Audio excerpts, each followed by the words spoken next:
Hey guys, I'm the Burke and I do things. And today's video is going to be a little different.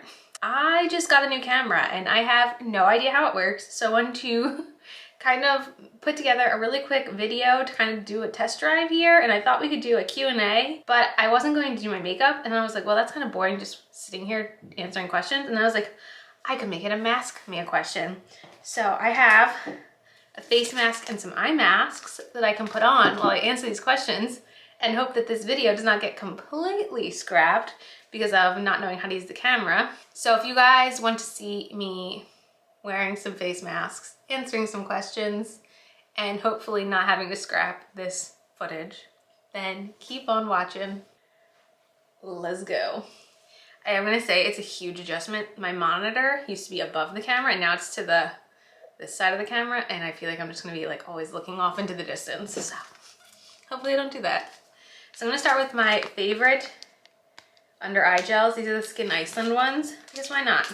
I am having a pamper morning. I like to keep these in the fridge so they are nice and cooling when I put them on. It's interesting because the actual face mask I chose for my face is a warming face mask, so it's gonna be an interesting combination of sensations going on. All right, so far so good. Now I'm also going to use this Pharmacy honey potion. I did get this in my Sephora VIB sale, and it is a very interesting mask. So it's a hydrating mask. I use like a little spatula. This is actually one that's left over from the Pharmacy like melt away makeup balm that I kept. I think if you get the full size, it does come with its own spatula, but like literally look at this consistency. That is straight up like honey. But so if you put it on, oh my God. You put it on. I don't know if I used enough, it's hard to tell, but you rub it in and it starts to warm up. It's such a strange sensation. I'm gonna get a little on my nose. Hydrate my nose. Like it really just like heats up on the skin when you rub it in. And then after you rub it in, I think you can leave it on for like 10 or 15 minutes. We're definitely masked up. I'm gonna go wash the mask off my hands and then I'm gonna answer some questions. Also, my lips are super dry, so I'm gonna throw on a lip balm here. This one's almost done. Look at how much is left. That's all that's left. I'm gonna take my first sip of coffee for the day and pop open these questions.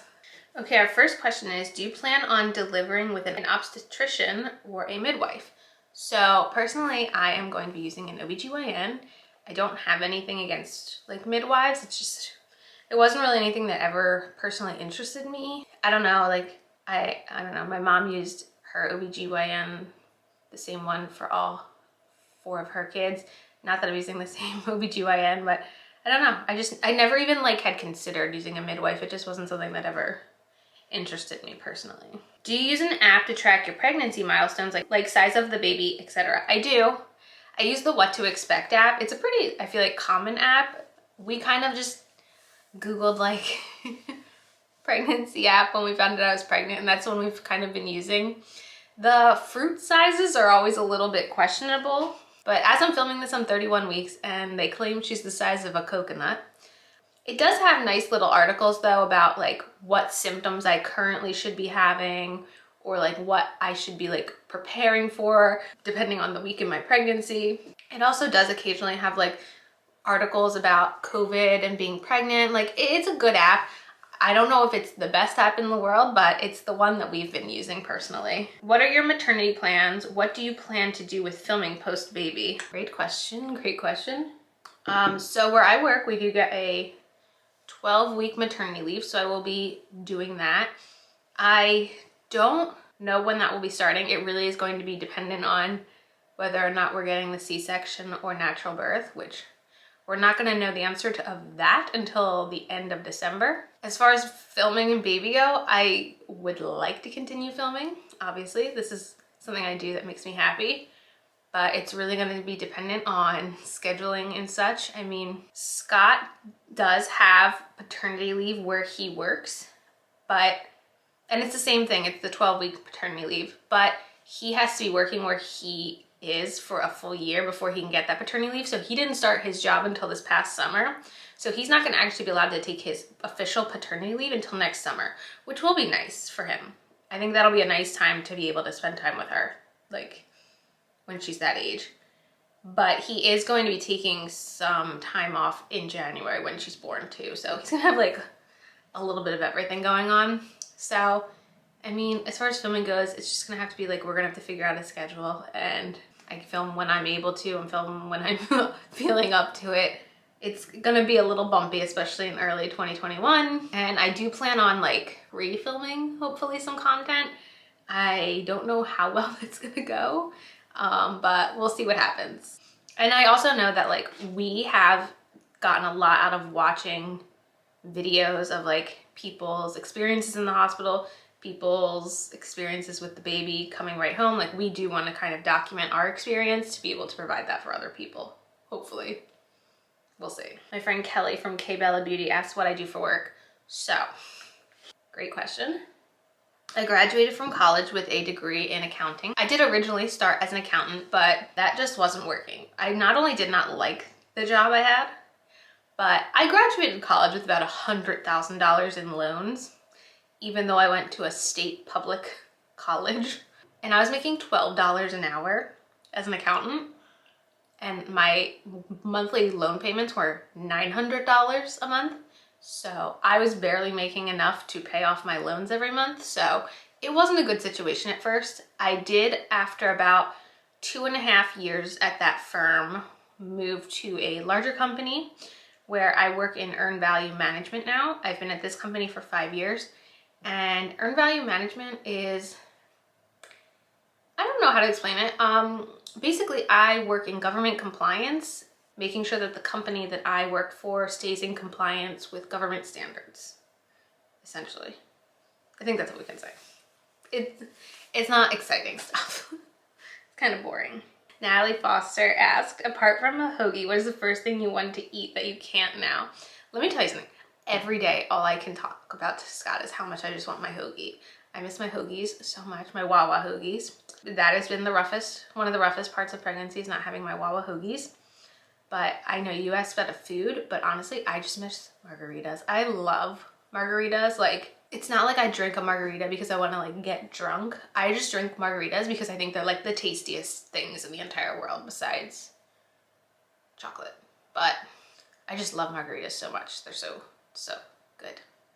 So I really miss margaritas, and hopefully I can have one by my next birthday in February. That would be great. What is the first letter of the princess's name? I'm not giving any hints to her name, but I'm excited to be able to tell you guys because I always almost slip all the time because we very, very openly address her by her name, especially when she's kicking me really hard. What do you miss most that you could do before you were pregnant? That's a good question. I mean, I'm thinking like besides foods, because the foods are very much missed. I think I really hate sleeping on my side. I never knew how much I hated sleeping on my side until it was the only position I was allowed to sleep in. It really is uncomfortable on my hips and my ears. Like, I find that I always have to flip all night because either the hip I'm sleeping on starts hurting too much, or like the ear I'm sleeping on hurts too much. So like, I just want to sleep on a different part of my body and not be surrounded by a million pillows. I feel like we have a queen size bed and Scott's like, our bed's so small, our bed's so small. I'm like, our bed isn't small, our bed is literally a pile of pillows for me to like sleep on. And once we can get some of that cleared out, like it will feel bigger again. But yes, the sleeping thing I do miss. Not sleeping, but like sleeping in a position of my choice. I definitely miss not having back pain. Like getting off the couch is like an exercise. That's kind of frustrating. Yeah, but I'm gonna say like sleeping how I would like to sleep is what I miss. This question is from Scott's sister, and it's actually funny. When you met Scott, would you have ever imagined that you would have a baby with him? And the answer would be absolutely not. So if you're not familiar with the history of me and Scott, Scott and I went to the same high school. He was a year younger than me, and I was friends with a lot of his friends. And that's how I met him. I actually met him at okay, rewind. I was in my senior year of high school, the vice president of our school's Leo Club, which was a community service club.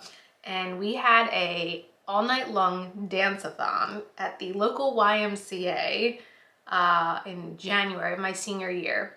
And his best friend was, he may have been our treasurer. I think he was our treasurer. And he brought his friend Scott, and that is the night we met, was at the YMCA Dance-a-thon, my senior year of high school. I think you guys are aware that Scott's a little goofy, a little weird. It was even different. It was even more goofy and weird back then. So he was always just kind of like the weird kid.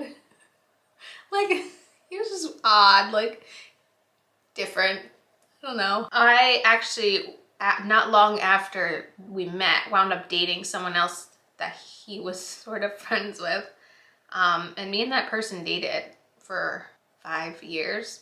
So Scott and I were just always like friends throughout college. Like we kept in touch. Like we weren't like buddy, but like we'd like instant message, or we'd see each other occasionally during like holiday breaks or summer vacation when everyone in our like general friend group was hanging out. But it wasn't like anything. Like I never like had an interest in Scott. He was just always like the weird Scott. Like I don't know. It wasn't until after I graduated college that there started to be any interest at all. So we were friends for over 5 years before we even started dating. So no, when we met, I never thought I'm going to have that man's baby. I don't know what he would say if you asked him that version of the question. Should we get him up here for a second and ask? I think that would be kind of funny. Let's see if we can get him up here. Hey, can you come here for a second and answer one of these questions? I think it would be interesting to hear your perspective. Sure. He's coming. I'll let you sit in the chair so you can get an idea of the quality. We're doing a quality test for this video. Wow. Oh my god, I didn't do my makeup. Okay, so the question, I'm just gonna rephrase it for you. Yes. When you met Rachel, would you have ever imagined that you would have a baby with her? Nah, I guess not. Yeah. Life is mysterious. Yes, that's basically kind of what I said. I referred to the night we met at the YMCA, which is now no longer a YMCA. Mm-hmm. And I said that, you know how... Just drove by it last night. We did. I said, you know how goofy and weird he is now. He was even goofier and weirder back then. Love you. Okay, I do think we have one last question. I am still new to the makeup world and learning. What exactly does a declutter mean, and how do you decide where it goes? So that's a good question for anyone who is like kind of newer to the YouTube sphere, because I wouldn't have really known this either. And I think this is going to be different for everyone on YouTube. Specifically someone who receives a lot more PR most likely isn't going to keep as much as somebody who is going out and buying the majority of their makeup themselves. So I fall more on the buy most of it myself end of the spectrum. So I don't like to just like get rid of stuff, but sometimes there are things where I know I'm just not using them and they can find a new home. So typically when I declutter, I will say, okay, I don't want these 3 makeup items anymore. So depending on what they are, I usually will send pictures to my mom, Scott's sisters, Scott's mom, and say, do you guys want any of these things? And a lot of the times they usually take the stuff. The stuff that they do not take, if it is something that is able to be sanitized, I will send it to Project Beauty Share. If you're not familiar with Project Beauty Share, they do accept gently used beauty products to sanitize and give to, I believe, different like women's shelters. I can definitely leave a link to their information down below. They do say what they accept. They may have changed their standards a little post-COVID, but I'll leave all that information down below. That some things, if they are straight up expired, like you can't use this anymore, I do have to throw out. But I do try my hardest to, you know, give products to my family, Scott's family, or donate the makeup to Project Beauty Share. I don't really have friends who are into makeup the way I am. If I did, I would obviously offer it up to them too, but I'm sort of alone in this little makeup world of my friends. So yeah, that's kind of what it means.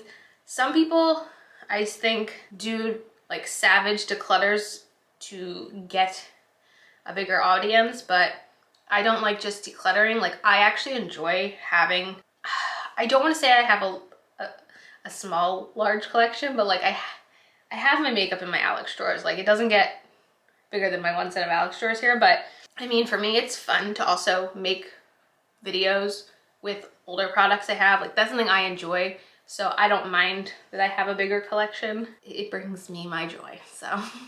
But there are some people who like to have like a consolidated collection, so they declutter a little bit more than me. I just do declutters when sometimes like a drawer is like overwhelming me or it's like getting too full. Like I really probably should do my liquid lipsticks because the drawer is like getting harder and harder to close. So we'll see. I don't know. We'll see what my body allows me to film in these coming weeks before the baby's born.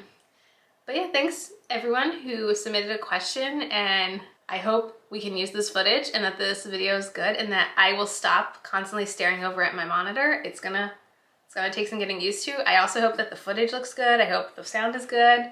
We're about to find out when I go to edit this. And yeah, that is it for this video. As usual, thanks for stopping by my channel. If you're new here, click the subscribe button and ring that bell for notifications. I have my Twitter and my Instagram down below. Give them a follow, and I'll see you in the next video. Bye guys!